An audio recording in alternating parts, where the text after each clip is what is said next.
Wetlands and Watercourses Commission to order at 7:30 on Tuesday, March 2nd. Start with the Pledge of Allegiance. Just say it on your own and we will take care of that. I pledge allegiance to the flag of the United States of America and to the republic for which it stands, one nation, under God, indivisible, with liberty and justice for all. Okay, Ms. Dunn, would you call the roll, please? Yes, Chairman Kurtz. Here. Dr. Dimick. Present. Mr. Brzezowski. Here. Mr. Graver. Here. Mr. McPhee. And Here. Mr. Norback. Present. Oh, we have a full house. We do. We have a quorum and there's no minutes to discuss. We'll go right into the public hearing of the night. Does someone read the order to the call to order for the public hearing? Sure, I have that. The Cheshire Inland Wetland and Watercourses Commission will hold a virtual public hearing on Tuesday, March 2nd, 2021 via video teleconference at 7:30 p.m. per executive order of the Governor of Connecticut. Public access made available through live streaming on YouTube at, and I don't sure I have to read that whole thing, www.youtube, UC4, everything. Public comments can be submitted to comments@cheshire.org and by voicemail message at 203-271-6638. Video will be available on channel 14 and on demand at www.cheshirect.org as soon as possible. The permanent application of Tracy Romanek, care of Darren Overton, SLR International Corp., 99 Realty Drive, Cheshire, Connecticut 06410 for a site plan property located on South Meridian Road, Cheshire, Connecticut 06410, as generally shown on Assessor's Map number 59, lot number 3, in an R-40 zone. Packet information available for review under http://cheshirect.org/virtual-meetings-documents. And that's it. Thank you. As best as we can, we'll proceed with the normal public hearing routine, which begins with the presentation in behalf of the applicant, questions by commissioners, opportunity for questions by the public, and then comments. If I didn't leave anything out, that's basically the way I understand we'll proceed. Do we have a representative from the applicant here? Good evening, Mr. Chairman and members of the commission. Darren Overton from SLR Consulting. Everybody hear me okay? Yes. Yes. Yeah. I'm here on behalf of the applicant, which is Tracy Romanek. She is on the call with her fiance, Michael. So she is taking part in the meeting tonight as the future owner of the property. Also with me is Matt Sanford, who's a soil scientist and wetland scientist from our office. Matt put together a wetland impact assessment, which was emailed out today, which he plans to present to the commission tonight. And as part of the normal course of the public hearing, I know we went over a lot of the background information at the acceptance meeting or the last meeting, but to form the record for the public hearing, I'll go through some of that information again. Suzanne, do I have the ability to share my screen? Yes, you do. Okay. So I'm going to start again with the Cheshire GIS map. So this is the property that's the subject of the permit application. It's a 9.8 acre property that has been in the Romanek family for about 30 years. It's abutted to the north by the Hickory Knoll Orchard, to the east by existing residential in Route 70, to the south by existing residential that was developed probably within about the last 10 years. And then to the west is a wooded area and part of the Richmond Glen development over here to the west. As you can see from the aerial, the lot as it exists now is almost entirely wooded. It's mostly gently sloping from Route 70 to the west. I have the GIS contours on here, but it's not easy to really see them with the aerial background. The South Meridian Road slopes from north to south. So the highest point of the lot is up here in the northeast corner at about elevation 290. The roadway itself slopes about 8 feet along the frontage down here to the southeast corner, which is approximately elevation 282. And then, as I mentioned, the overall property slopes to the west all the way back here to along the western property line. It drops down about 60 feet or to elevation about 230. And it's a fairly even slope all the way across. The entire parcel is in the Honey Pot Brook watershed, which drains to the Quinnipiac River. Therefore, it's not a public water supply watershed, and we're not in an aquifer protection zone. There is no FEMA 100-year floodplain located on the property. And the inland wetlands that are shown on our site plan were flagged by Matt Sanford from our office back in August 6th of 2020. The wetland line is similar to what's shown on the town GIS mapping, and based on our soil scientist delineation, there are 8.6 acres of wetlands on this property that's just under 10 acres. So the entire western portion of the property is wetland, and we're proposing to develop the upland area along the frontage on Route 70. The soils on site, the wetland soils, Matt will go into this in more detail, but they're Wilbraham and Menlo wetland soils. The upland soils on the site are Ludlow to the south, and then Yalesville kind of in the north and eastern portion of the property. The wetland itself is a shrub wetland, and there are some invasives, which are predominantly along the Route 70 frontage. In particular, there's a state stormwater discharge right in this area where there's a water course. I'll shut off the aerial, and you can see there's a well-formed water course coming out of that discharge, and you can see the blue line drains all the way through the property and eventually makes its way into Honey Pot Brook. There is also another small water course that enters about midway of the northern property line, which drains from the Hickory Knoll Pond and also drains through the site and makes its way out to Honey Pot Brook. Going back to the aerial, not sure if you can see it, but there's a little bit of a change in the vegetation on the site about midway between the property. Towards the front is it's growing back in. It was an area that had been cleared, and we looked at some historical aerials that showed that going back to the 1930s, majority of the site was used as farm pasture land. And then over time, about half of it had revegetated and only the eastern half remained as pasture. But then eventually it's all started to grow in over time to the point where it's almost entirely revegetated now with trees and shrub. So I will switch now to our proposed development plan, which was submitted as part of the application and recently revised and resubmitted to address some engineering comments and some comments from the commission from the last meeting. Those revisions were submitted last Wednesday on, I believe it was the 24th. So we're proposing a single-family 3-bedroom house, which is centrally located in the upland area. The dark gray shaded area on this plan is the delineated wetland.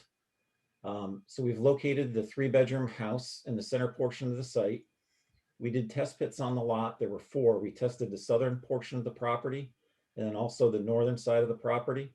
As it turns out, the soil testing was more favorable on the northern section, and we've proposed the leaching field here. And there's also an accessory garage, which has been relocated as part of the revision. So the property is going to be served by on-site septic system. There's public water in South Meridian Road. There will be a lateral coming in to serve the house. As proposed, there's no direct wetland disturbance, but as was noted previously, in order to develop the single-family lot here, there is disturbance within the upland review area.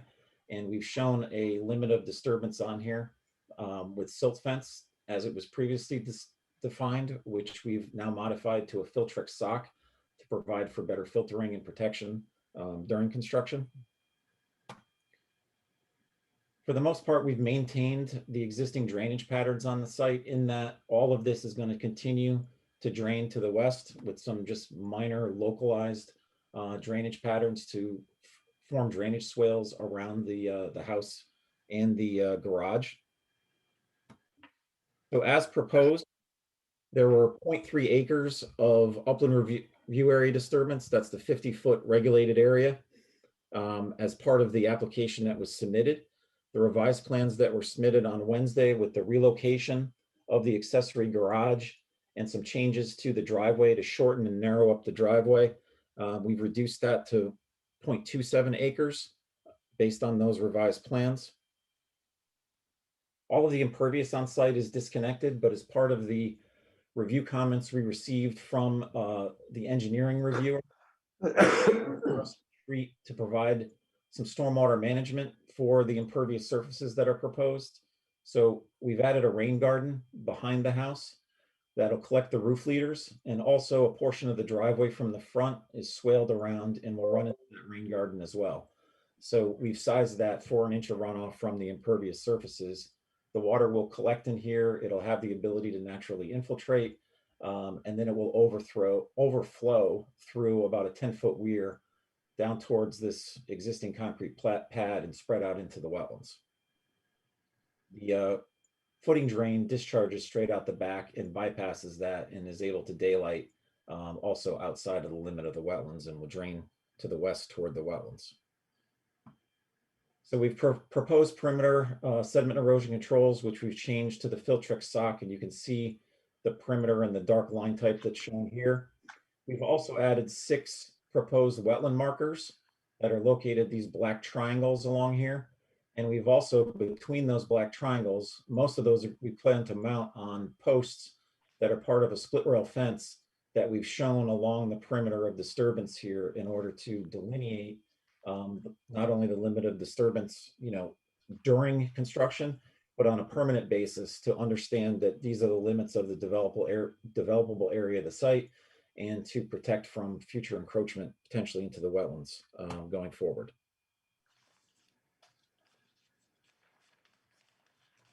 So just to kind of summarize the revisions that we made to the plans. Trying to get to the rest of my Word document here that summarize that. We relocated the accessory garage from the area to the south here that was in the upland review area. We pulled it closer to the house so that we preserve more of the wooded area to reduce the upland review area disturbance. Reduce the width of the driveway where we could, and also shorten the driveway by bringing the accessory garage closer to the house. We replaced the silt fence with a Filtrex sock, which we believe is more resilient from failure or falling over. There was a request to put some hay bales to back up the silt fence, but we feel that the Filtrex sock is more workable during construction and serves the same purpose, provides a higher level of protection than the silt fence alone, which during a storm event could be washed over. And then we added the split rail fence, the 6 wetland markers, and also the addition of the rain garden. Those are the significant changes since we originally submitted this application. So at this point, I would like to turn the presentation over to Matt Sanford from our office so that he could provide some more detail on the functions and values of the wetlands. And also he's done an impact analysis to address the proposed improvements that are shown on the site plan. So I'll turn it over to Matt now. And Darren, if I could just make a note to commission members that we did receive a soil scientist report at 7:15 tonight. So commission members do not have that information. So that's something that'll be provided after tonight's meeting to commission members. Thank you. For the record, it's Matthew Sanford, professional wetland scientist, as well as registered soil scientist with SLR. Darren, if you can you please pull up the aerial that we had earlier? Sure. So I would like to take a step back and talk about our initial investigations on the site. As Darren had alluded to earlier in the presentation, we've delineated this site actually twice over the last probably 10 years. The first delineation we did on this site was done by Bill Root and myself. And then obviously time had passed and the site wasn't developed. And with the new single-family dwelling that is being proposed. I went out there to redelineate the wetlands on the site. That was done in August of 2020. Before we actually went out there, what I like to do is always look at the NRCS web soil survey mapping to determine, what soil types I intend to encounter on a particular site. And in accordance with the review of the mapping, this site has the typical wetland soils that we find in the town of Cheshire, which is the Wilbraham Menlo soils. Those soils are, from a drainage class perspective, consist of both poorly drained and very poorly drained soils. And that's exactly what we found on the site, very similar to what the town mapping shows and very similar to what the NRCS soil survey mapping shows in terms of its actual boundary and limits. In addition to that, as Darren had also talked about, is we do have the Yalesville well-drained soils to the east. And again, those are the soils that we found along the eastern frontage of the property. I think one of the important things, though, in terms of the wetlands on site, and Darren gave a description of them, I'll describe a little bit more of what we actually saw out there. If you were to walk out there, and I don't know if the commissioners have had a chance to walk the site, it's actually probably better to walk it now than it is certainly during the growing season with the amount of invasives that are both within the uplands as well as the eastern portion of the wetland system. But historically, as Darren talked about as well, is that this site has been manipulated significantly, and it's not unusual. With the agricultural practices that were in play in the early 1900s up until about the 1960s, and so that's certainly shaped the wetland community that we have out there today. It's a combination, as Darren talked about, is shrub wetland, specifically along that break. Darren, if you can just run that arrow along the central section. As we move east from there, it's I would call a disturbed shrub wetland. There's actually some concrete platforms that were actually observed in that actual wetland. So served some function for agricultural purposes at one point. And unfortunately, there's a propensity for invasive species in this area because it was allowed to regrow at a later date in time. And so we see that early successional shrub wetland with multiflora rose and Asiatic bittersweet. And it's actually fairly tough to get through during the growing season. So that diminishes the biodiversity of that particular wetland. And of that section of the wetland.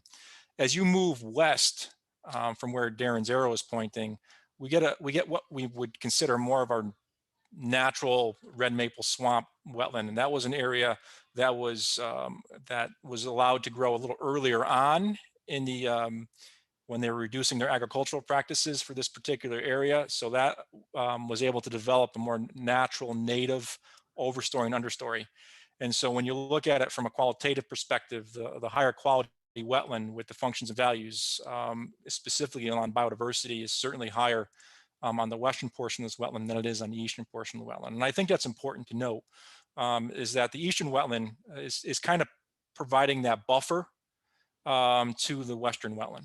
And so that's kind of the way I look at it from a qualitative perspective when I'm evaluating these wetlands is, what's our biodiversity through here? Also important to note, there isn't any vernal pools associated with the wetland system on site. And we'll talk about that in terms of wetland impacts and wildlife in a minute. So as Darren also talked about, we do have a drainage feature along the southern portion of our property. It's if you've been out there, it's an incised channel. Comes out of the storm drainage system, which I believe is a DOT-owned drainage system in South Meridian Road. It's eroded that area significantly, but it does end up down in the tributary of Honey Pot Brook. Again, that whole area is covered in invasives, whether it's mugwort, multiflora rose, you name it, it's there, unfortunately. So that's the description of what wetlands we have out there today. And again, they've been shaped significantly by the former agricultural practices out there. When we talk about wetland impacts, it's important to take a look at both direct wetland impacts and indirect wetland impacts. And when we do our analysis, we focus in on that. And for this particular project, a direct wetland impact is defined as either filling, clearing, or altering a wetland or watercourse in some fashion. And for this project, we don't have any of those. So we have no direct wetland impacts for the project. But we also look at indirect impacts, and indirect impacts are those impacts that that a person may do adjacent to a wetland, usually in an upland area, that could potentially have an indirect impact to that wetland. That could mean changing the subsurface drainage patterns, the surface drainage patterns to that wetland. It can mean impacting wetland dependent upland wildlife habitat. So for example, if we had vernal pools on this site and we had wood frogs and spotted salamanders, et cetera, using that wetland, we know they only use it for a certain period of time in the spring, and then they spend the rest of their time in an upland habitat. So we look at those potential impacts if we had that case on the site. In addition, we look at, clearing of vegetation adjacent to a wetland.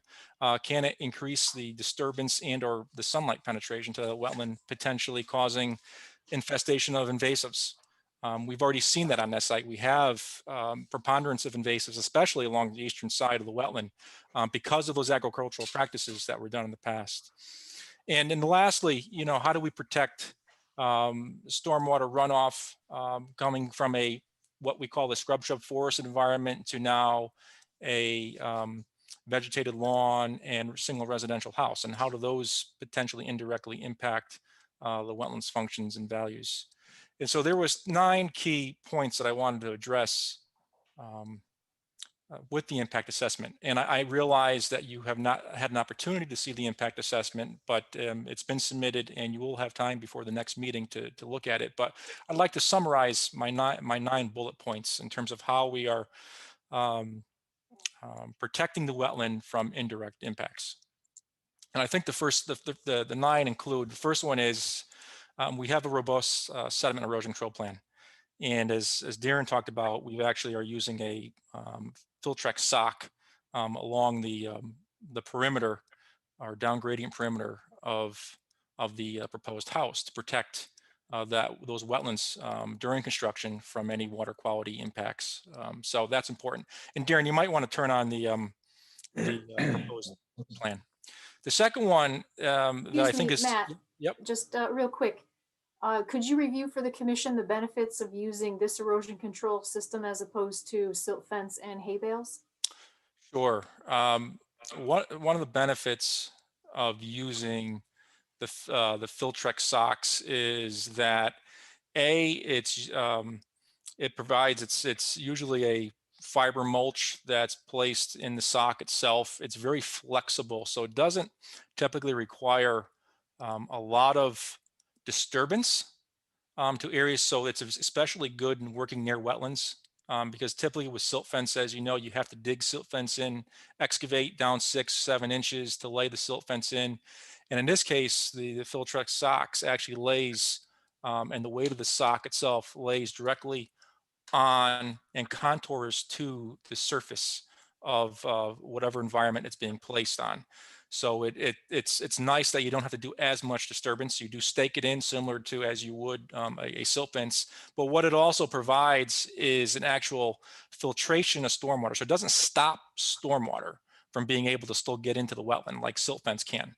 And it actually cleans and cleanses stormwater, allowing it to slowly build up on the upstream side of the Filtrex socks, slowly percolate and infiltrate through the wood mulch fiber that actually cleanses the stormwater and allows it to actually enter the wetland as it does today. So that's one of the benefits. It doesn't change the hydrology patterns, which we often see on sites where we use silt fence and hay bales. So those are the benefits. Also wildlife. So for example, if we've got a rabbit, if we got a squirrel, and whatever it might be, out here, upland dependent wildlife, they have the opportunity to actually be able to get through and over these areas as opposed to silt fence, which is usually used for exclusionary measures on sites. Those are the benefits of the difference of using silt fence versus a Filtrex sock. But let me go back to my second point from a best management practices perspective. If you look at the grading plan, we've maintained the grading to keep the subsurface drainage, again, which is very important because that's what is providing the groundwater discharge and the surface water to our wetlands, and we're maintaining that existing grade and elevation through our site, as well as the surface water drainage patterns. We do have some minor drainage pattern changes along the perimeter of the house, but if you look at the consistency of the actual grading plan, it maintains that east to west drainage pattern, which is important to feed our wetlands. In addition, I don't know if Darren had mentioned these, but the house, you know, had originally been planned, or the applicant would have liked a larger house, most likely a 4-bedroom house, which is more typical of what most single-family residential houses are, specifically in Cheshire. They've reduced that house to shrink the scale of the house, which helps to reduce the amount of clearing for or within the URA. To protect more of the upland review area for the project site. In addition, the detached garage, which was once further south on the property, has now been moved further north, closer to the house. That allowed us to protect more of that upland review area, specifically along that stormwater drainage that we talked about in the south portion of the site. And also, they also moved the house closer up towards South Meridian Road. So we've actually shifted the house some to move and pull the house away from the wetland. And we moved it as far as we could to the east, but still be in conformance with the local zoning regulations in terms of front yard setbacks. So that's an important part of our best management practices. Interestingly, I put this, the other one I mentioned here, because again, if you've been out there, there's a wide propensity of invasive species, both in the upland and especially in this eastern part of the wetland. Our change from what's out there today, a shrub with some pole-sized, moderate-sized trees intermixed to, and this is specifically in the upland area, to a vegetated lawn, actually reduces the propensity for the invasive species to continue to persist and colonize other areas of the wetland. That, you know, that's another function of changing the landscape pattern and actually maintaining a landscape is the propensity to actually minimize or diminish some of the activity associated with invasive species and their spread. The planted rain garden that was talked about, I think, is an important component of the project. This will be a planted rain garden. I know some rain gardens that are presented, sometimes it just consists of gravel or a mulch bottom. This will be a planted rain garden. And I think that's important because that allows for any of the stormwater that does run off the roof to actually enter the rain garden. And the first line of defense, obviously, is the plants that are in there uptaking any of the nutrients that may be coming off either the lawn area, the driveway area, and or the roof area. And then secondly, being able to retain that water in the rain garden for a period of time allows that water to then cool down because it sometimes has higher temperatures in the summer when it's coming off a roof or a driveway, and allows it to cool down and infiltrate into the soils in the rain garden and eventually make its way through groundwater back into the wetland.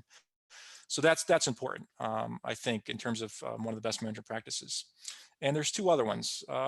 One of my suggestions that I had, and we've incorporated this particular aspect on other projects within town that I think have been successful, is the addition of a split rail wood fence along the clearing limit. And that is shown on the plans, and Darren went through that. And I think it's important because that provides a sound demarcation barrier for the homeowners to know this is my limit. This is all I can clear, and prevents these current or future homeowners and other future homeowners from being able to enter into the wetland. And then lastly, I know it's sometimes we wait to put these on the plans, but I thought it was important to put the conservation markers and establish where those conservation markers would be set, again, to help denote the URA protection area. So in conclusion, I have a couple other notes I just want to talk about. You know, there's no significant alteration of the drainage patterns to the wetlands. Again, we've maintained the grading. I think it also very important, there will be no clearing of wetland dependent upland wildlife habitat.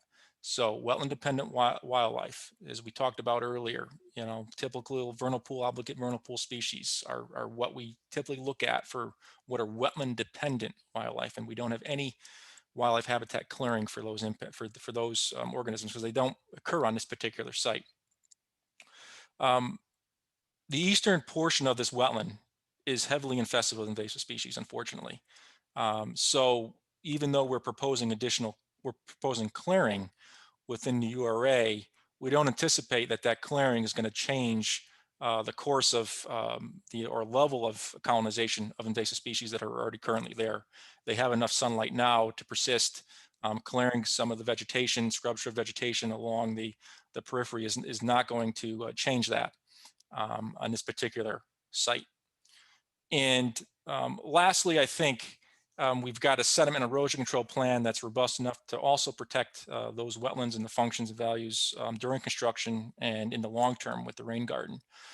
And I'll leave you with one final thought. And I had talked about this earlier. And the way I look at this wetland on this site is that the higher quality wetland is certainly much further to the west on this site than where the proposed single family house is being proposed. And that eastern wetland, which is quite disturbed, again, is functioning as a buffer to protect that western wetland. And we don't have any clearing activities in that eastern wetland that acts as that buffer. And I think that's important to note, that, you know, not all wetlands are created equal, and not all wetlands have the exact same functions and values.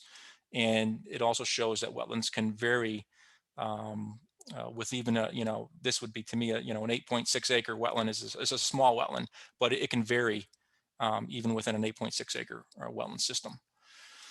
And I think just in closing, I would say that, based on the quality of the wetlands that I just described and the BMPs that are being implemented, it is, my professional opinion that this single family residence will have no significant adverse impact on the on-site wetlands. And with that, that concludes my portion of the presentation. Darren, I don't know if you have anything else to add before we open it up to the commission for comments. Thank you. Thanks, Matt. I don't have anything to add. I did forget in my presentation to note that Matt mentioned it, we did move the house up almost up against the front setback line. So it's about a foot off of that front zoning setback line now, which we always try to provide at least a foot in order to make sure that the builder has some leeway. While we can locate these things very perfectly in CAD in real life when you're constructing them, they aren't necessarily located absolutely perfectly, and we like that 1 foot of play to avoid that foundation from getting extended over the setback line. So we've moved it up as far east as we're comfortable with. So with that, that concludes our presentation. I'd be happy to answer any questions the commission may have. Thank you. Charles Dimmick here. First of all, Darren, I want to congratulate you and Mr. Sanford on a very good, very professional presentation, and it does seem to be sensitive to the questions we asked the last time. One thing I didn't hear, last time you mentioned that Chesapeake had asked for one more test pit. Has that happened? So we had that scheduled for last Friday. But unfortunately, because we were hoping for more snow melt than we actually got, even though much of it is gone, we weren't able to get out there on Friday. So it's actually scheduled for next Friday. Okay, thank you. I have no other questions. Mr. Chairman, I have a question of Darren, just for record keeping. Will this revised plan, this is serving as your prudent and feasible alternative? Or do you have other information that you're going to present to the commission? So this, we believe that the revisions that we made are the most feasible and prudent alternative proposed. The prior one that we submitted would be an alternative that had more upland review area impact.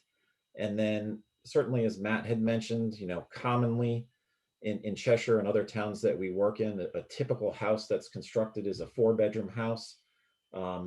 We talked early on with the owner about the limitations on this lot and the understanding that, that might not be able to be achieved here. They were willing to consider a 3-bedroom house. And we also to try and locate this house and avoid any wetland impacts, which is what we've achieved on this. Well, my internet connection isn't so good. Hopefully I don't lose you.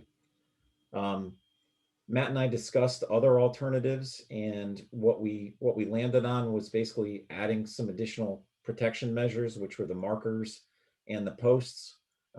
We didn't see that there were any other alternatives to what was being proposed here. So we believe that what's proposed in this revised plan is the most feasible and prudent alternative.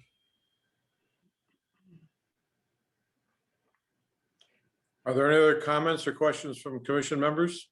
I have a couple of questions. I guess there's a proposed clearing of trees that the state has asked you because there was an obstruction of the sight line. That's a change on this plan. Can you just discuss that? And how many trees are being cut? Sure. So we have right here on the plan in the middle of the driveway is the sightline origination point, which is located 15 feet back from the edge of pavement. So that's typically the driver's eye location when somebody is pulling out to leave. We usually look at between 10 and 15 feet.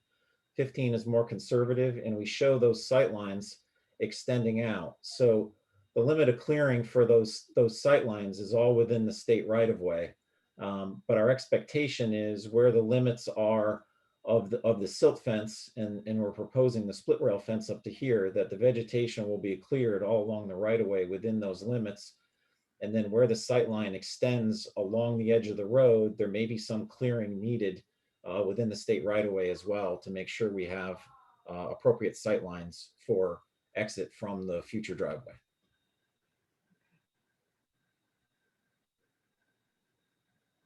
Mr. Chairman, I have a few questions. Sure, please. Yep, this is Timothy Graver. Matt, you were describing these Filtrex silt socks and the benefits that they would provide. What's the typical life of one of these? How long can those benefits be expected after the installation and construction? Sure. For the record, it's Matt Sanford again.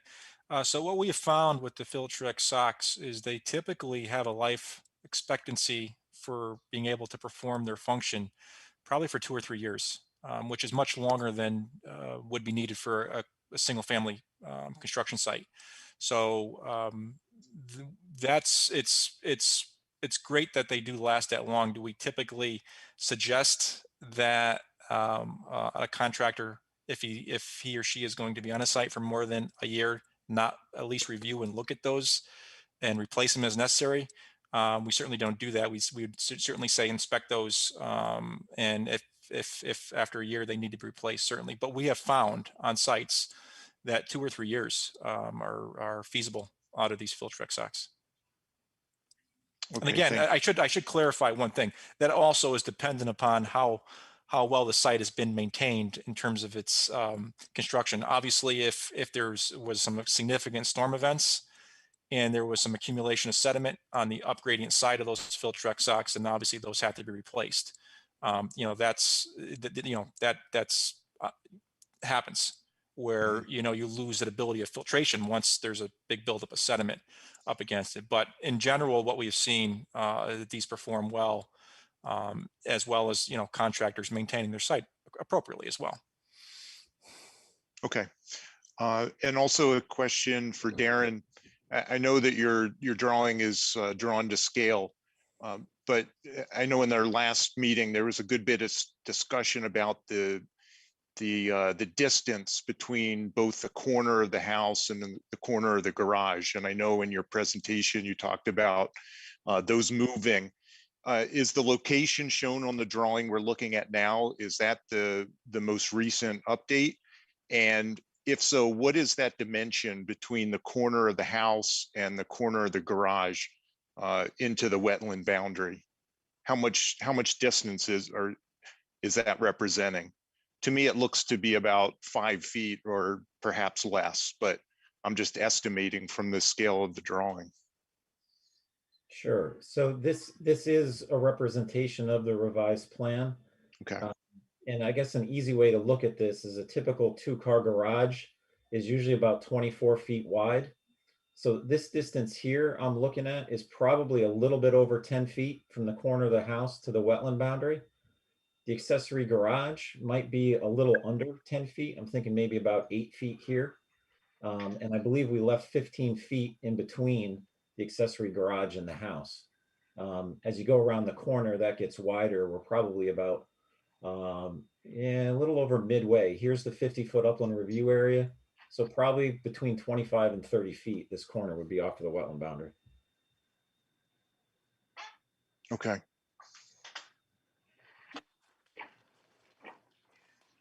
Anything else? Yep, I have just a couple more. There was a report, and I can't find it, sorry. I think it was Don Nolte had concern about erosion control measures may not provide enough space for construction because they're so close.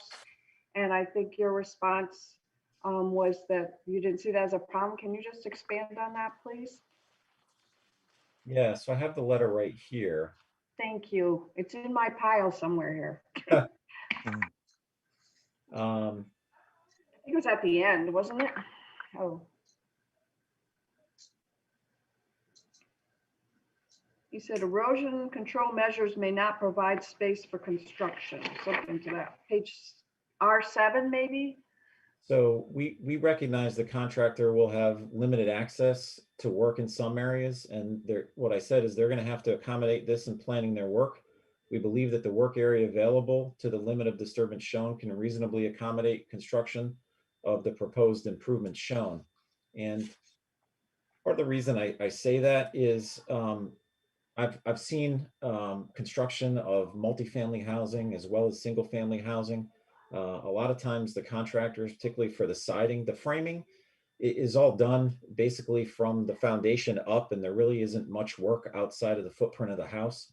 The foundation itself can be dug with an excavator from the front and the sides, and then the forms are placed by hand around the perimeter, and then the concrete truck can come in and pour the forms. So creating the foundation and doing the framing, there really isn't much impact in any of the area around here. When you start doing the siding is when they really need access around the houses. And typically builders do that with lifts today. So they could park a lift here and extend the arm out and do the siding in this area in between, or drive the lift around the back and do the siding here as well. So for those reasons, we believe that even though the space is tight, the contractors will be aware of that, and they will have to work within those limits. And we believe there's enough space for them to adequately complete their work and not go beyond the limits shown. And is there like a construction sequence or something that sets forth these concerns? We did not put together a specific construction sequence related to that. Yeah, or perhaps a follow-up to that question, any contingency plan should it extend into the wetlands boundary just due to logistics of moving the equipment around? I would say the contingency plan would be a notice of violation and repair of the impact area. These are limits that we expect the contractor is going to have to work in and is going to observe those.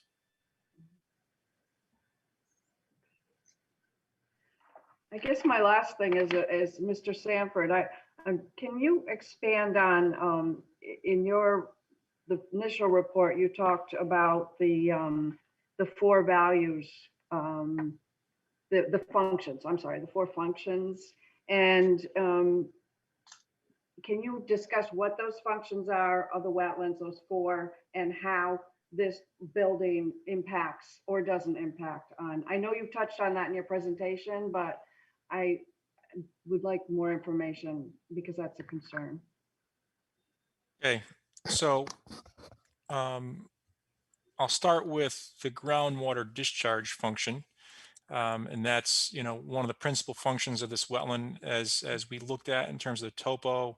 The wetland slopes from east to west. So there is some breakout of groundwater that occurs within the wetland, specifically along the eastern part of the wetland.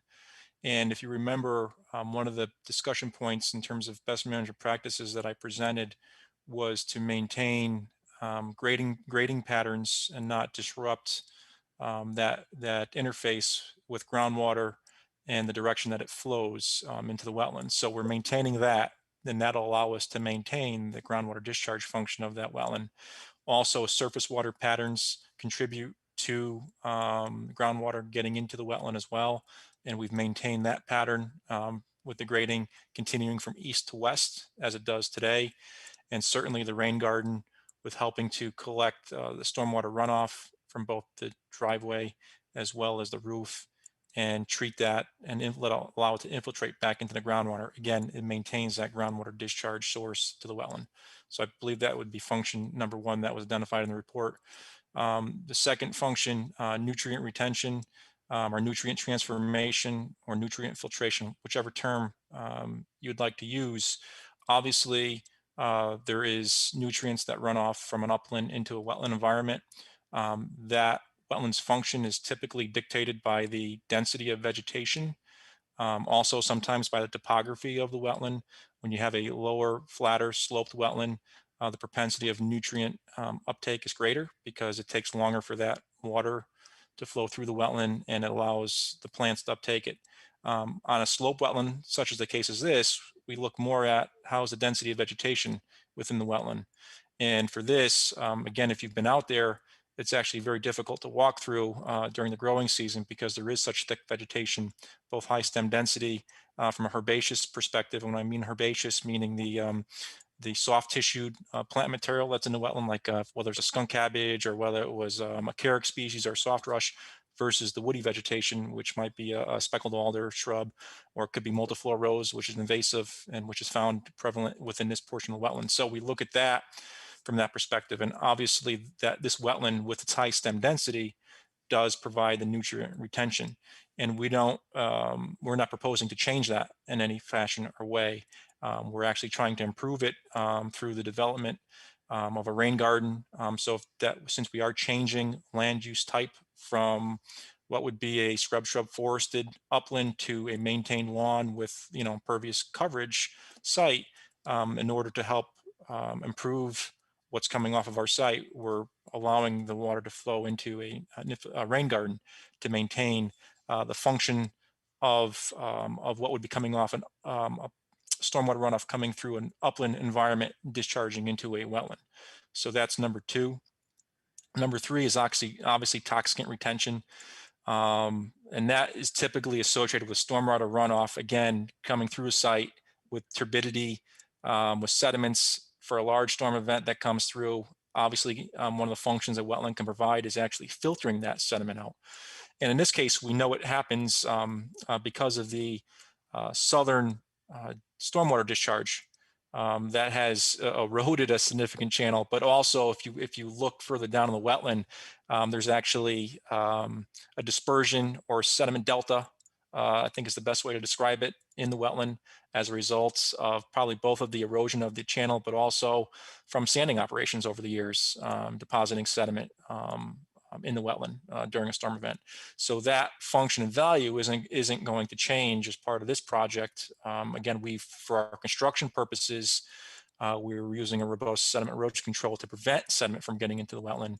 In the long term, you're going to have a vegetated site that would provide a stable condition of soil and prevent turbid water from entering this wetland. Obviously, we have no changes to the stormwater drainage that's owned by the Connecticut DOT on the road, so that will continue to happen as it does today with sediment washing into the wetland from that perspective. And lastly, I think the fourth one, our principal function, probably was wildlife habitat. And when we talk about wildlife habitat, obviously wetlands provide both wetland dependent wildlife habitat and they provide upland wildlife habitat. And in this case, as I described, is we don't have a wetland dependent wildlife habitat here. And that's typically when we look at our vernal pools and those type of habitats that provide a function for wetland wildlife. But wetlands certainly provide a refuge for our upland wildlife habitat, whether it be a white-tailed deer, whether it be common gray squirrel, or a black bear coming through here that's visiting between the orchards. Certainly they would use these habitats to migrate through. They could forage in them. But the important thing is they're not dependent on those wetland habitats to reproduce and survive.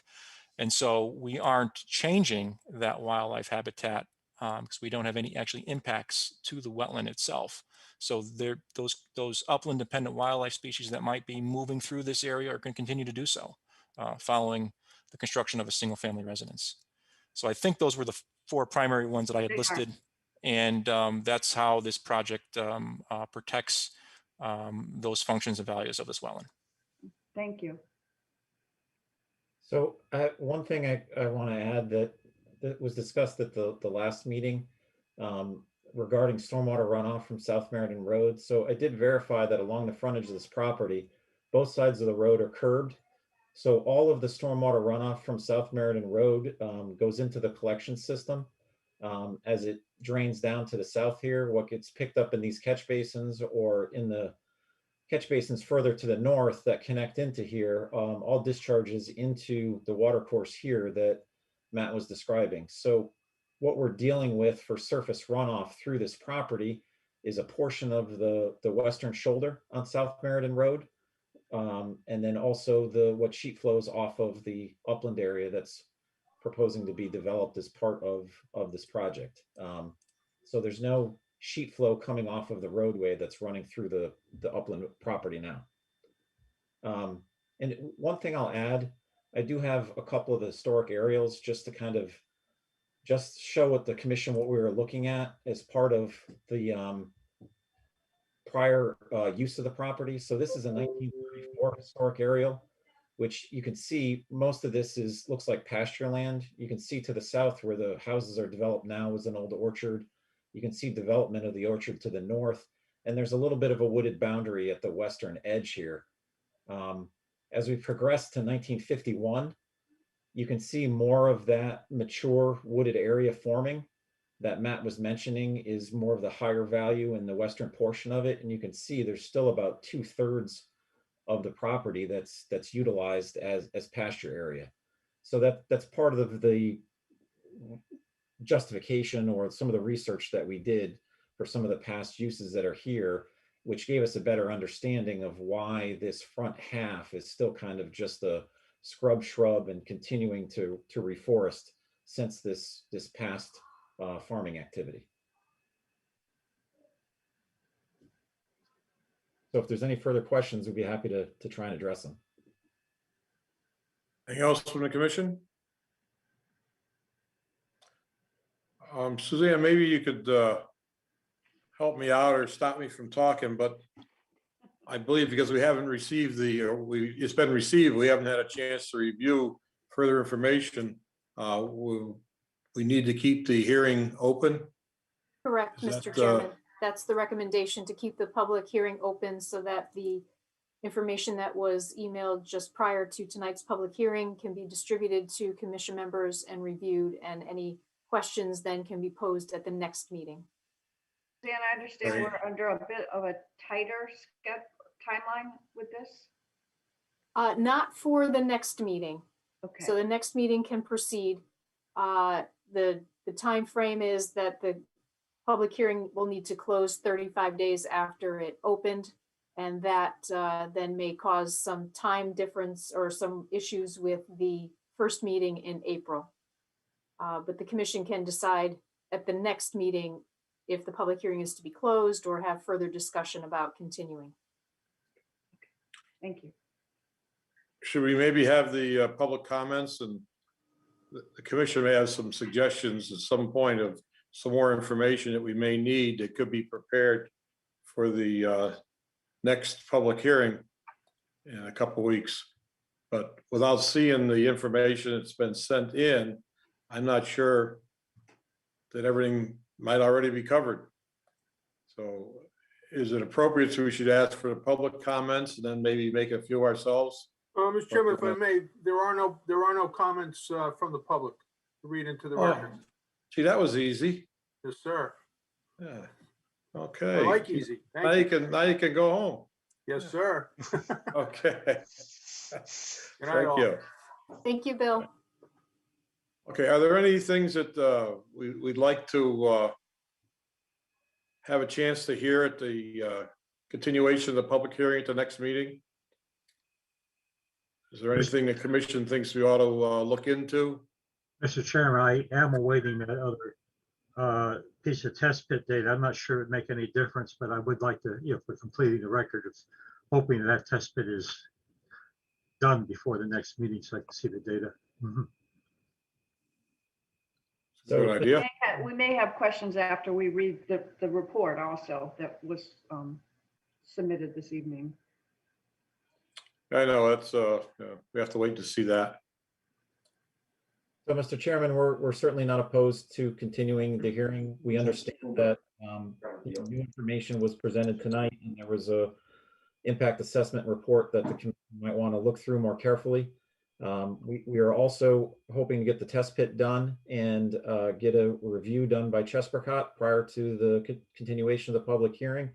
So we will do our best to wrap up all these issues for the next hearing in the hopes that the commission will be in a position to close it. If not, we'd certainly be willing to consider an extension if necessary. One other thing, this new erosion control thing, if you've got the specs on that, maybe something from the manufacturer that we can get a copy of as part of our record, it would help. I haven't encountered this one before. We certainly can. The other thing that's nice about them is when the job is done and you remove them, they're very easy to remove, and the mulch on the inside can be dumped out or disposed of off-site, as opposed to what we find is hay bales a lot of times break down and typically are messy to remove or often just get left in place and the silt fence is removed. So that's one of the other reasons why we like the Filtrix sock. It can be easily moved and relocated if necessary, but it's also easy to dispose of when the job is done and the site is stabilized. But It sounds good. I just hadn't encountered it before. Of course, I haven't been in the business for at least 10 years, so things happen. We'll submit Darren, some- is this what we used to call wattle? Yes, pretty much. Huh. Well, how about that? I think you've probably seen it, Charles. I probably have, but not with this nice fancy name on it and so forth. Well, to my way of thinking, it seems to be a new theory advanced by the applicant here, in that the upland review area is being partially used and does not maintain the original buffer that was it was meant for to the wetlands area. But it seems as though the idea is being advanced that the poor quality wetland would also be the new buffer to the wetlands, and that it's interesting to hear it, but I might need a little substantiation of something like that to understand it and make a decision relative to this application. I don't know if there's some way that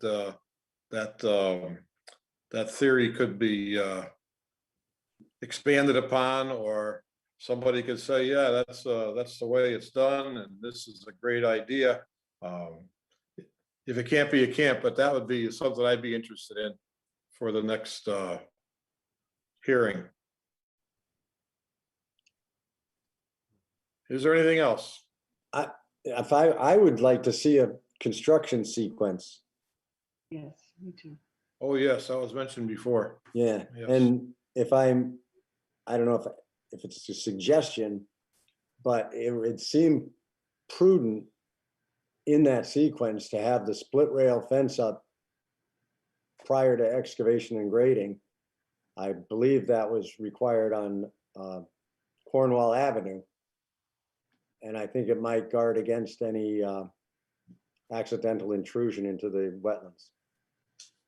Tom, Or it so. occurred to me that if they don't do that, they can at least put up that orange construction fence in the areas of possible intrusion, just as an additional warning. You and I both.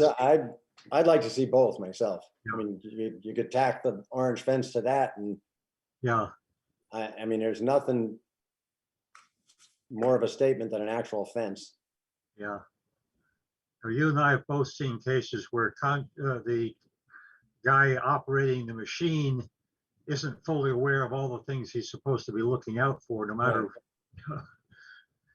Still, I think I'd say the orange fence tacked to a split rail fence. I think you can run over an orange fence and not feel too bad about it. Yeah. All right. Darren, are we giving you enough work to last you a couple of weeks? Yes, thank you. I will talk with Matt and we will put some additional information together and get that to the commission before the next hearing. Okay, is there anything else? Okay, we will not close the public hearing, but we'll end it for tonight and continue it till our next meeting. Did I say that Mr. properly? Yes, March 16th is the next meeting. Thank you. Excuse me, Mr. Chairman, this is Will McPhee. I have a minor hiccup here at the household. I do have to excuse myself. I do apologize for that, but it looks like you still have plenty for a quorum. Yes, we do, Will. Okay, Okay. sorry about that, folks. Thank you. You will. Yep. Okay, the public hearing is over for tonight. We can proceed to the regular meeting. I'll call it to order at 8:31. We've already pledged our allegiance. The roll call has been taken, except for less one person now, with Will McPhee leaving. So we still have a quorum. And the next thing we will consider is the approval of the minutes from the last meeting. Is there anyone ready to make a motion?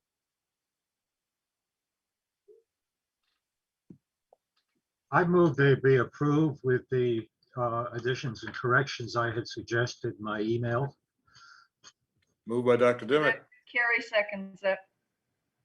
seconded by Ms. Dunn. All in favor, say aye. Aye. Aye. Opposed? Carried unanimously by those commission members present. The minutes are approved. Communications. First Suzanne, communication is the 2020 vernal pool report. This is an annual report that the commission required for 3 years. And that is for 85 Fieldstone Court. Second is a DEEP permit application for pesticides in state waters for 791 Wallingford Road. Number 3 is a request for determination for a shed at 195 Lanyon Drive. And number 4 is a request for determination, grading, and a basin on South Main Street. That's it for communication. all right, thank you. Inspection reports? Inspection reports, written inspection relating to the 2020 vernal pool report for 85 Fieldstone Court. It was stipulated in the permit for this property for the creation of a vernal pool that these reports would be sent to Ed Pollock, who is a soil scientist that monitors vernal pools. He read the report. He had made some comments and had some suggestions regarding further action that the commission may take on the vernal pool. One thing he indicated was that his opinion was that the vernal pool was possibly too deep and that there was predation going on among the frog species. I did communicate with him that the commission had already issued the permit and that there was not an ability moving forward to change those stipulations. So this 2020 vernal pool report then closes out the requirements for this permit, and it's the last communication that the commission will receive regarding this vernal pool.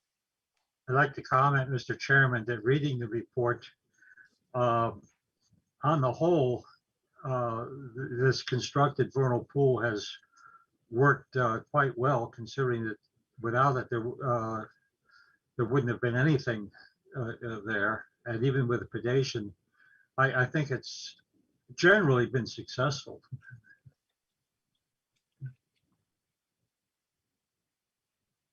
Thank you. Any other comments? We can move on to enforcement actions.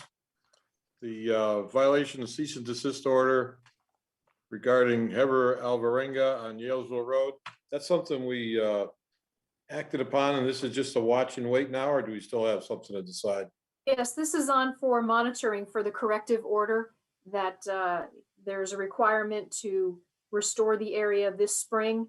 There was an inspection done of the property because the commission also then did issue a permit for building construction, which runs parallel to the corrective order. The silt fence that was previously installed back in January, I believe, was inspected, and it is in poor condition now with the snow that we've had. So in order for us to be able to sign off on any building permits if they come our way.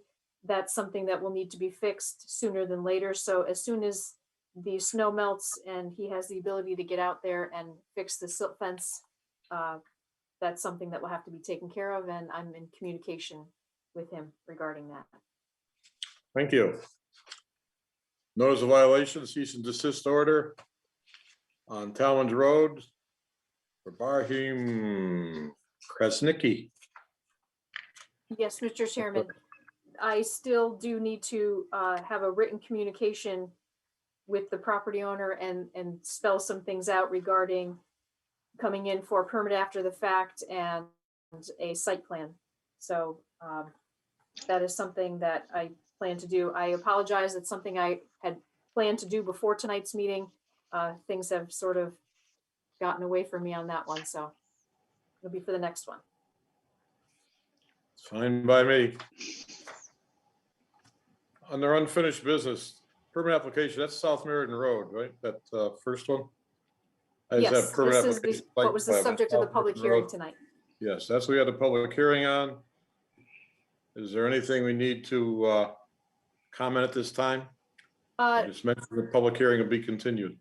Yes, just that it's continued until March 16th, so then there's no further discussion or decision to be made tonight. Thank you. Secondly, permit application for Rita Avenue. Do we have someone here from the applicant to discuss this? Yes, Mr. Chairman, can you hear me? It's Ryan McAvoy. Oh, Ryan. I can hear you. Hi. Nice to see you all. For the record, my name is Ryan McAvoy. I'm a licensed professional engineer with SLR Consultants here on behalf of the applicant. At the last meeting for this application, Aaron Schumacher of our office described the existing site conditions and the proposed site conditions. And since that last meeting, we've provided revised documentation, which includes comment response letters, updated site plan, which I'll go through in a moment, modified soil report, and also with regard to the site plan, if I could share my screen, I think You're all that set might. to share, Ryan. Okay, hold on 1 second. See if I can get this to work. Crossing my fingers. Okay.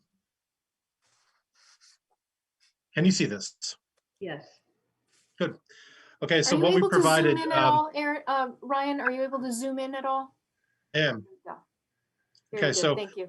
Cool. what we've done here is we've removed, if you recall, we had a couple locations of underground storage for stormwater from roof leaders and from impervious surfaces, and we've modified that to create a surface feature, shallow rain garden feature in the south west corner of the site, outside of the upland review area. And we've also modified the plan to include a split rail fence along the limit of disturbance with non-encroachment markers placed along the split rail fence.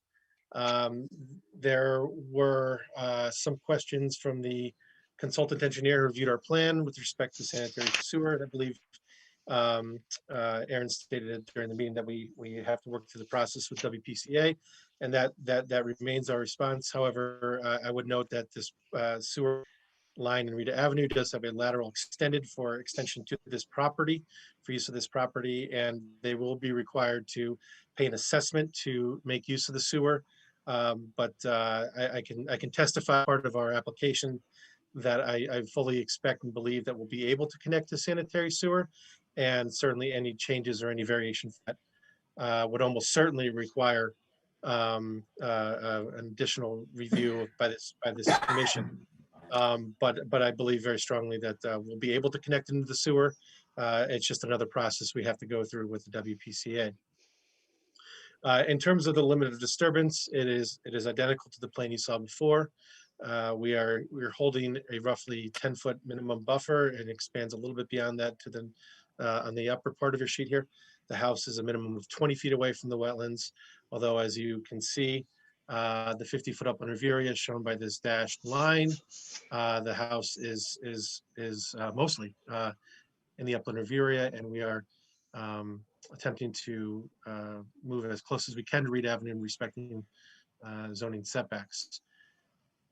So there were some other questions by the commission with respect to our wetland report. And in particular, one of the functions of this wetland noted by Matt Sanford was wildlife habitat. And given the time of the year and weather conditions, a formal undertaking of assessment of wildlife habitat was not possible with the snow and the frost. But in conversation with Matt, he feels that it's likely typical of what you see in suburban woodland areas, upland species like raccoons, rabbits, things of that nature. But given the time of year and the frost and the snow and all the things that we've all dealt with in the last couple of weeks, month or so, that has not been formally assessed. So that's a summary of the update to the plans. I believe we've addressed the comments from your consultant engineer. Aaron at the last meeting did discuss the alternative of placing the house to the rear of the site on the other side of the wetland, which as you can probably surmise from this drawing, that you'd have to essentially cross the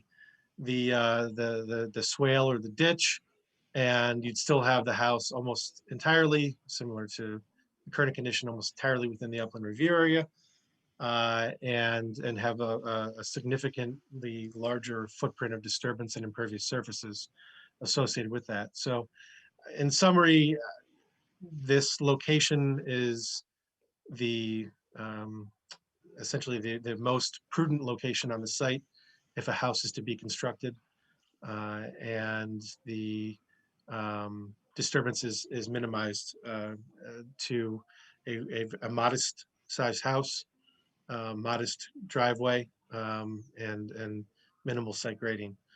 I do recall listening to the video at the last meeting that there was some question about the size of the parcel, and it is undersized with respect to the R20 zone. It's 15,000 square feet in size.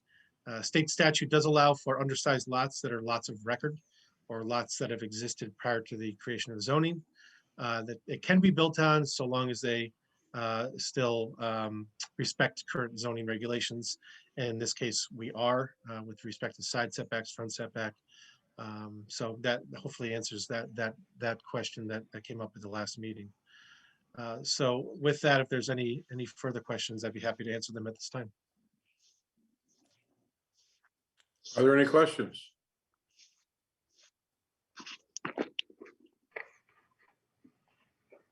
Now we have more information. Was there any thought of a public hearing, or we don't need it in this parcel?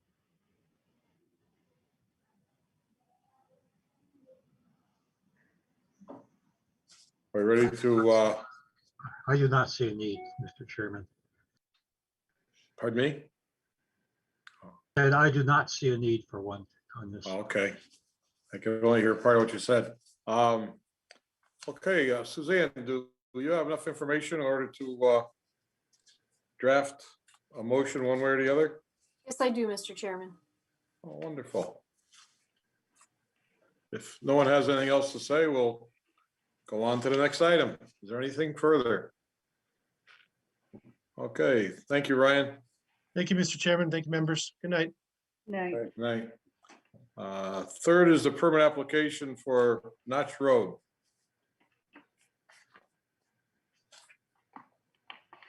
Is there anyone here representing the applicant?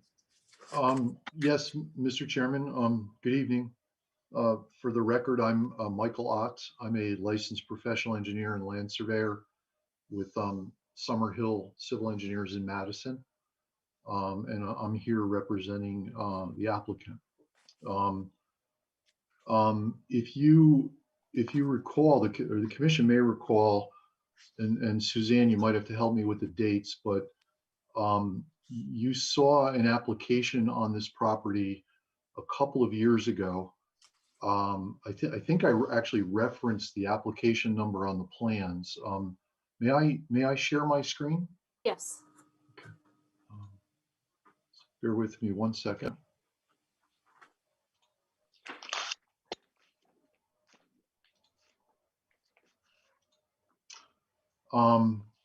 So I'm gonna scroll to the site plan, You saw, actually, I can show you the application that you approved. These are the plans for the application that you approved in 2018. If you recall, Notch Road on the bottom of the screen and Mountain Brook flows through the site.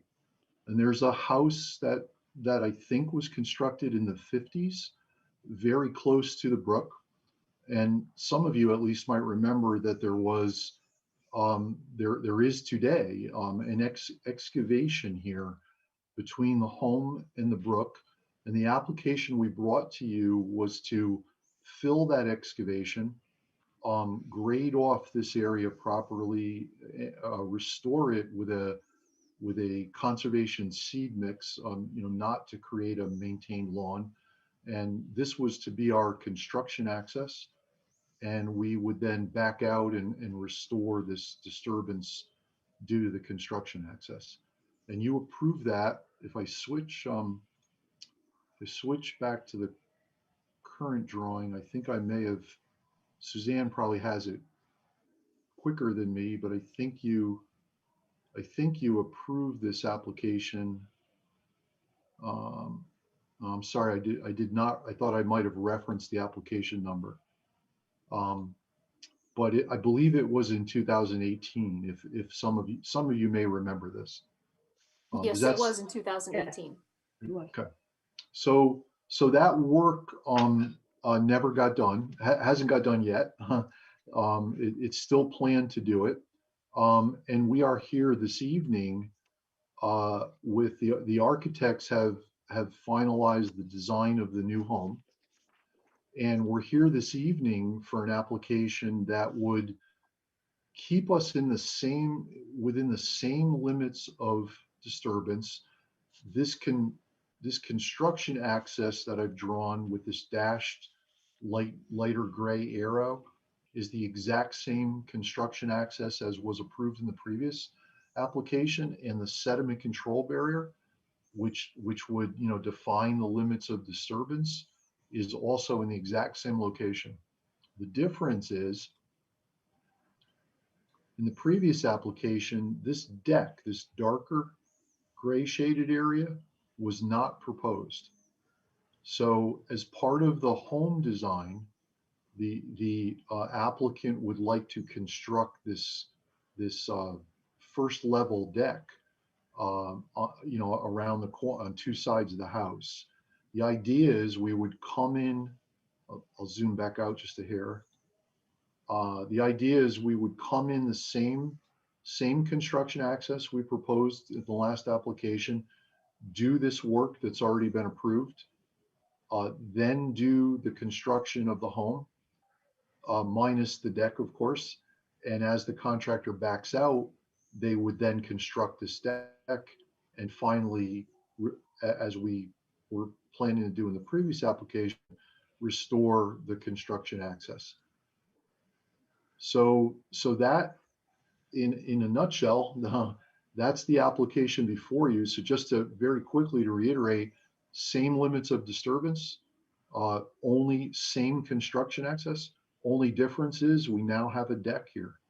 And as you'll notice, that deck construction is within the disturbed area of the construction access and within the same limits of work defined by the sediment control barrier, the darker small dashed line.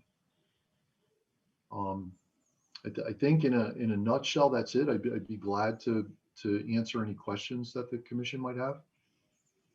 Charles Dimick here. There was a note on one of the engineering comments about abandoning the septic system and putting a new one in. Is that correct? So we received the engineering review from your consulting town engineer yesterday. All of Denise's comments, I believe, are actually not exactly related to this application. They're certainly applicable to a building permit application that would ultimately be submitted, and also any applications that would be submitted to planning and zoning.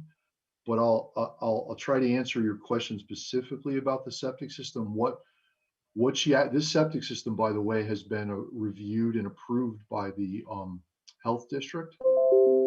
I think what Denise was saying is with respect to your floodplain management regulations, we are removing the old septic system. It's outside of your upland review area. It's here. Okay, fine. That's Yeah. what I didn't know is where the old one was. But where it is, so that doesn't impact things. Right. Yeah. The old system and its removal and the new system construction are all outside of the upland review area. Yep. Fine. Thank you. You're welcome. Any other questions or comments? I gotta tell you, this thing looks really, really good. Like everything's been addressed and Straightforward. pretty cool. I know it's not your purview, but I thought you might. It's a very interesting home. I thought you might want to see the architecture. It's quite an interesting place if you've ever driven by and looked at it. Just the other day. Did you? Yeah. Wow, that's nice. Yeah, it's a beautiful site. The mountain brook is very pretty. There's a pond on the other side of the brook. It's a very nice location. And to the right, that's the deck, the proposed deck? Is that on the right that we're seeing? I think, I'm not positive. I think this might be the deck that then wraps around the other side, kind of outside the drawing limits. Yep. All right, gotta love it. All right, thank you. You're welcome. If I might, just very quickly, I know you had a long agenda. We will be, just to let you know, we will be coming back at some point regarding the pond on the other side of Mountain Brook, and also regarding the reconstruction of a footbridge that exists today over Mountain Brook. So different, new application at some point in time. I just want to give you all a heads up that we'll be back at some point. All right, all I need to be concerned about this one right now anyway, because the house will be built before you come back again with another application. I would Modification. I would think so, yes. Okay, so it's not a modification, it'd be a new application. Right. Okay. Comments, questions?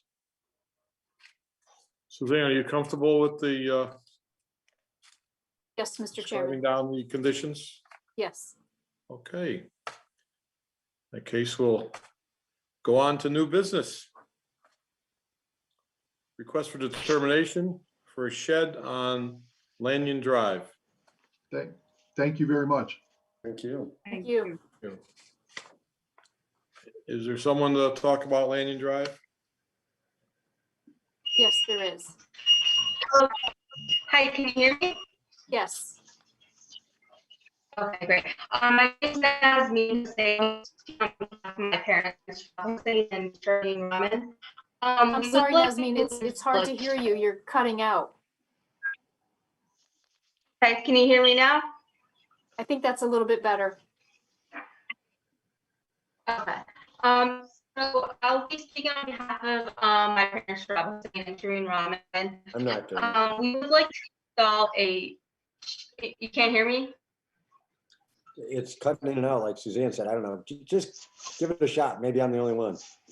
No, yeah, I think there's something turned on in the background there. It's changing the let me see. presentation. Let me see if I can. Yes. Can you hear me now? So I'll be speaking on. You can't hear me? It's giving a lot of feedback. I suggest turning your video, because that maybe you don't have enough bandwidth to handle the video and sound at the same time.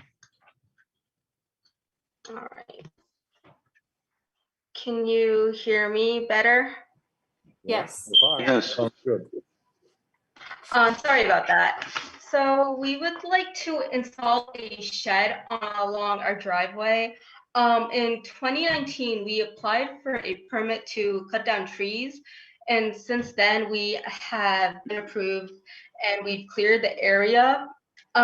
Since we've cleared the area, we would like to install a shed since we do not have a garage on our property. We would like to use the shed just for storage space, putting in our snow blower, our lawnmower, appliances like that, bicycles. So currently the area that we have now is cleared out, and we would like to, my dad plans to put down concrete foundation blocks, so there won't be any excavation going on in that area. And then on top of the concrete blocks, the shed will be placed on. We're working with Tough Shed, which is a provider of Home Depot. Is there any questions the commission has for me? It's a two-story shed, I see. Yes, a 2-story shed. And you need the 2 stories to store the lawn equipment and, or is there another use? Well, for not the necessarily. upstairs? Not necessarily. Since we do have the space, my father would like to have the 2-story. If it's an issue, we can use a 1-story, a 1-level Well, I shed. was wondering, a 2-story building on concrete blocks, I'm not sure if that would work, but I'm not in the building office, so I wouldn't have a real opinion on it anyway. But I just wonder why a 2-story building, and you said it's gonna be concrete blocks, not a foundation, correct? Right, concrete blocks. I'm wondering if that's the proper label, would say 2-story. Is this maybe a shed with a loft over it rather than what we normally think of as 2-story? In other words, does it have a shed with a peaked roof and then a storage area under the roof? Yes, it would be. It wouldn't be a whole level. It would probably be a partial level of it. We probably won't use it. Probably use it more just putting in, I don't know, what would you put? We really don't have any idea yet to put in the shed. We would just like to have it there in case we do need it. But if it's an issue, we can just go without the 2-story. I think that there's a kind of this is a pre-built shed from Home Depot. Is that what's kind of? Yes. Now, looking at the map, where is the line that shows the actual wetland boundary on that? Is that the? So this is the blue line here that shows the actual wetland boundary, and this green line is the upland review area. And as Nazmeen had just reported, the commission had previously authorized the clearing of this area. There was a history of having that area cleared in the past. The driveway comes down through here and cuts in this way. The house is located here, so this would be immediately next to the driveway. So there's no opportunity to move this forward anymore because the driveway is within this area. So it's in the inland, it's in the upland review area. Yes. And how far is it from the wetland? The wetland edge is right here, and there is a stone wall. Oh, okay. That follows that area. So when you say, so this is a prefabricated shed, it's going to be delivered already built? Correct. Or it's being or is it modular? My mother's saying that it will be built on there. It's not a pre-built. All right, so it's going to be built shed. on. It'd be So when stick you built. say it's going to be built on concrete blocks, does that mean,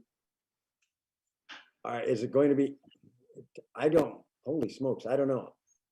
20 by 16 is a pretty good sized building, especially even if it's a 1.5 stories. For sure, it's 18 feet high. Yeah, I don't know. I guess it's not really our purview, but when you say placed on concrete blocks, that sounds like there's, one at each corner, but that's obviously not true because it wouldn't survive that, I wouldn't think.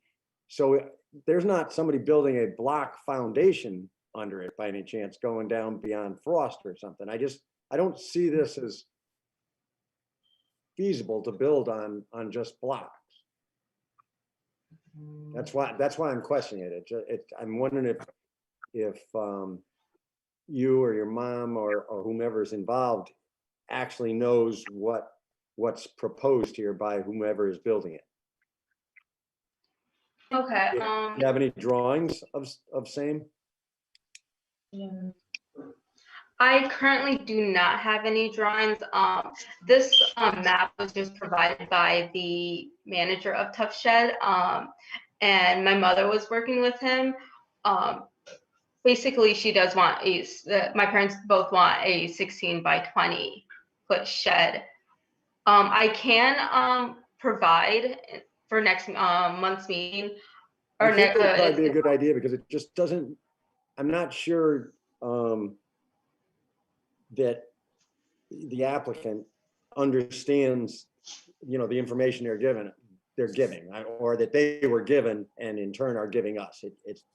And I'm not saying that there's anything devious. I'm just saying there's so much room for misunderstanding without some drawings. I think it's important. Okay. At Tom, I agree. We don't have that much say about the building permit, but they're asking for a determination. And I think between the nature of the project and what we don't know, we should require an application. That way we can get the information we're looking for. That's my personal opinion. I don't know what because what we really have to decide is, do we want to determine that a permit is not needed or a permit's needed? That's all we really have to decide tonight. What's your feeling? I feel we really don't have enough information even to make a determination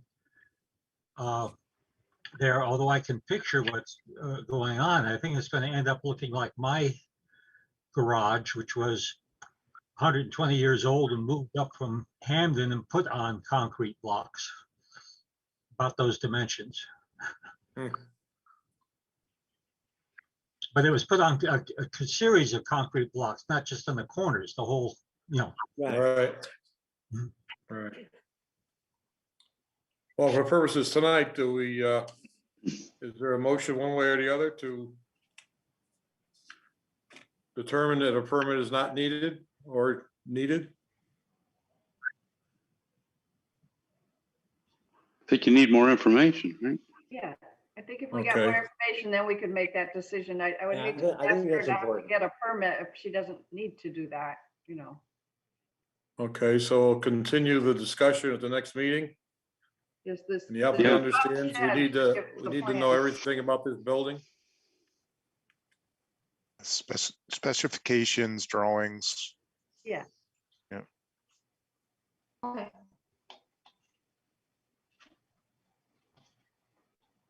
So Maybe Nasmeen, do even, you understand what the commission is requesting? That they're looking for Right. details? Yeah, the specifications and the details of how it's going to be constructed. Okay. Might be helpful if the I can provide that for contractor next meeting. came in personally to the meeting. how is it being supported? That's part of the question there. Just saying on concrete blocks, there's so many variations of what that could mean. That's my point. Thank you. All right. Everybody understand what's happening? The applicant understands what's necessary? So we'll Yes. continue this discussion at our next meeting. And we'll go on to item number 2, which is the permit extension request for Thank you. Inverness Court.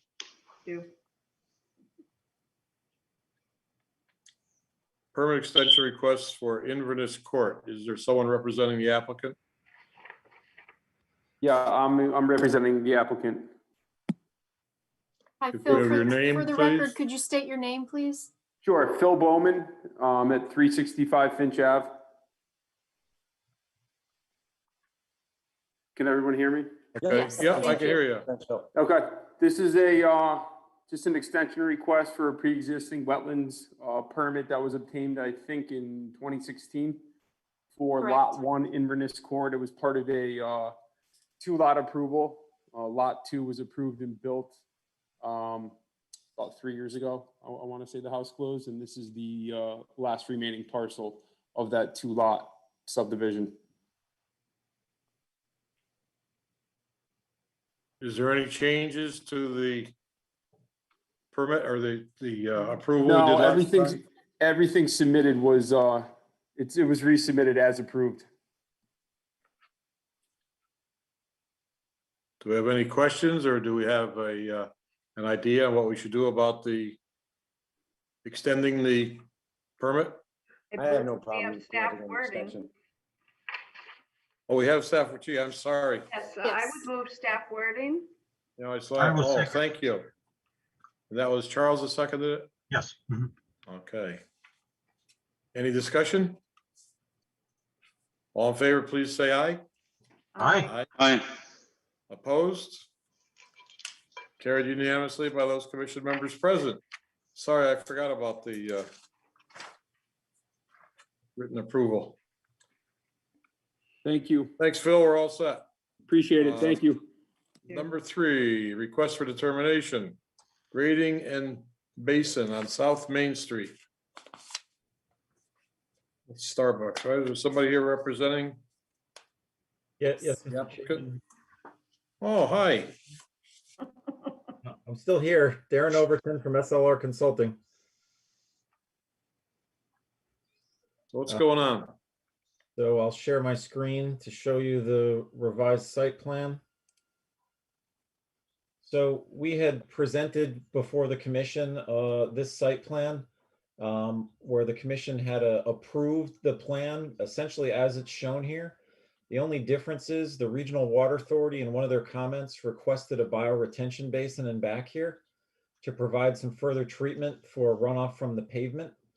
So the Wetlands Commission had moved and rendered a decision on this before we worked out the details of this with the Regional Water Authority.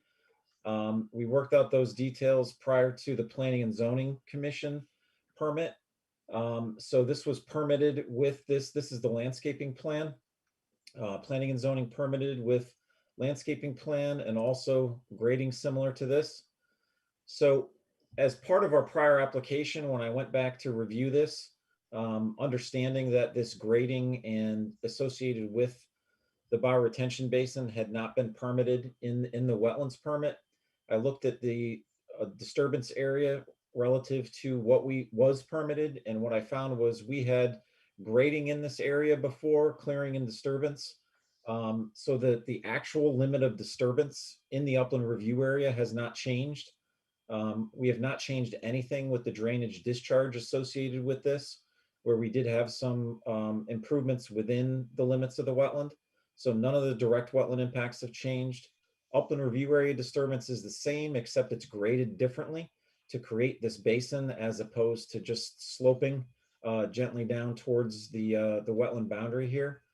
And then this rain garden does or bioretention basin, it's really more than not really a residential rain garden, more a bioretention basin, would overflow at a riprap spillway in this location. So the benefit of this is that we have a couple of inlets, one on each side here. There's a retaining wall that supports the pavement. It's only about 4 feet high with a guide rail on top. Is that the pavement from this basin here is all going to sheet flow and leak off through the structure down into the basin. And then over here from the high point, this pavement all drains back and gets retained and then treated in the bioretention basin. We still have a catch basin at the low point here, which for the most part isn't going to pick up much water except for a little bit of drainage area above the wall here. Unless during winter conditions, if snow gets plowed in here and the water can't get into the structure, then the catch basin is here in the low point to pick up that overflow. So that's the difference. In the landscape plan we're proposing along the perimeter here, we're proposing some high bush blueberry, viburnum, and gray dogwood. And then along the bottom of the wall here, we have winterberry and summer sweet. The basin is being planted with a combination of New England conservation mix and then a roadside wet meadow mix in the bottom of the basin here. So once this is graded and formed, It will actually serve to filter stormwater during normal storm events from runoff from the pavement. It actually also serves during a 100-year storm as a floodplain compensation area for some of the filling that's associated. You can see the dashed line here is actually the FEMA 100-year floodplain that has extended up into the parking area for years on the site. So it serves two purposes: during normal storm events to filter runoff from the pavement, and then during large flood events or the Mill River, it's actually compensates for floodplain storage, so there's no loss of floodplain storage as part of the development. So that's all I have. Happy to answer any questions, but basically we've submitted for a permit modification because there really is no change in impact, but we wanted the commission to be aware of this because there's a difference from the plan that was approved, and we wanted this to be in your records for the project going forward. Any questions, be happy to try and answer them. Anything? I'm good. No questions. So I have a question. Can we make a determination that an application is not needed? And then we have to change the map and somebody has to sign the application, or because we need to make it formal, do we have to require a permit? Well, Mr. Chairman, with a determination, it is an action by the commission. So whatever the commission determines, there is a separate file, and all of this information then becomes part of the record, and as well as the expectation for compliance. I then move that to declare that the changes proposed by the application have no significant impact on the proposal, and that therefore a permit is not required for this change. I'll second that. Who, Dr. Dimick, seconded by Mr. Norback. Any discussion? All in favor, say aye. Aye. Opposed? Carried unanimously by those commission members present. Thank Now, you. Darren needs to withdraw the request for a permit then. That's correct. So on behalf of the applicant, I would request to withdraw the application that was submitted with the determination request. Thank you. Appreciate your time tonight, everyone. Thank you very much. Thank you, Darren. Thanks, Darren. Thanks. Is there any further business to come before the commission? No, I just Mr. need a Chairman. clarification. Mr. Graver, you're now functioning as a full member of the commission. Do you prefer Tim or Timothy? Tim's fine. Yeah. Okay, I just wondered, some people get very fussy one way or another about it. Charles, really?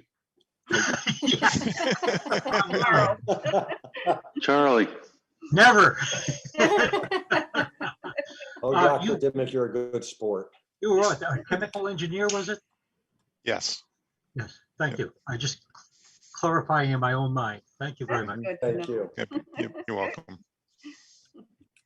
Is there anything else? No, Mr. Chairman. Amazing. My clock doesn't even want to tell me what time it is. I have 9:15. 9:13. Okay, Good. all right. An hour and a half after dinner. Meeting of the Cheshire Inland Wetlands and Watercourses Commission is adjourned at 9:13. All right.